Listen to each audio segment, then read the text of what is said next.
Hey everybody, it's Tom Woods, July 6th, 2012. My friend Brian Wilson sent me a clip from the O'Reilly Factor from just yesterday, where somebody apparently emailed the show and said, Bill, you keep asking what program are the Republicans going to replace Obamacare with, when of course the correct answer should be that the federal government is nowhere authorized to do anything with regard to health care under the Constitution.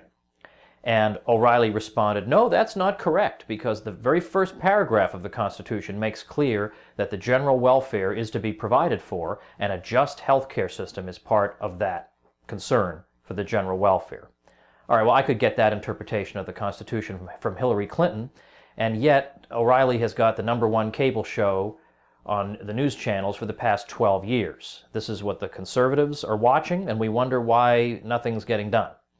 Well, of course, let's just go through here the problems with that statement. #1 is preambles do not delegate powers. Preambles simply describe the ends that a document seeks to pursue.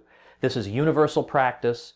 This was the practice of the United States. James Madison explained this to everybody. The preamble has no legal force whatsoever. It's merely descriptive of the ends of the Constitution. So right away, that's gone. You do see general welfare later in the Constitution in Article 1. But there, Madison made clear again that obviously the General Welfare Clause does not mean the federal government can do absolutely anything that it thinks might advance the general welfare, because every dictator who ever lived claimed that the things he's doing advance the general welfare. If that were what the General Welfare Clause meant, then there was no need to list the specific powers of the federal government. It would just have anything that advanced the general welfare. Why would you say you can do anything to advance the general welfare and then specifically list certain things? It doesn't actually make sense. It makes the whole rest of the Constitution nugatory and absurd.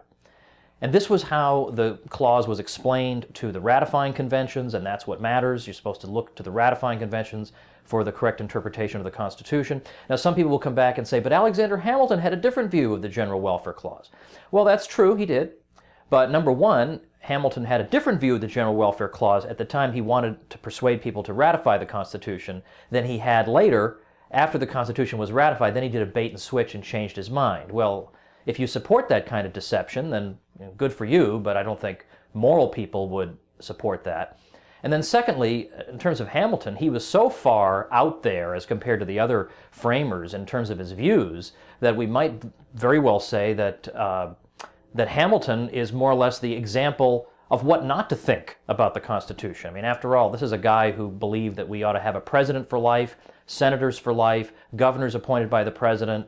So that, if that's going to be your standard for interpreting the Constitution, that guy, then there's an awful lot of additional baggage you're going to have to accept along with that. So this is all total nonsense.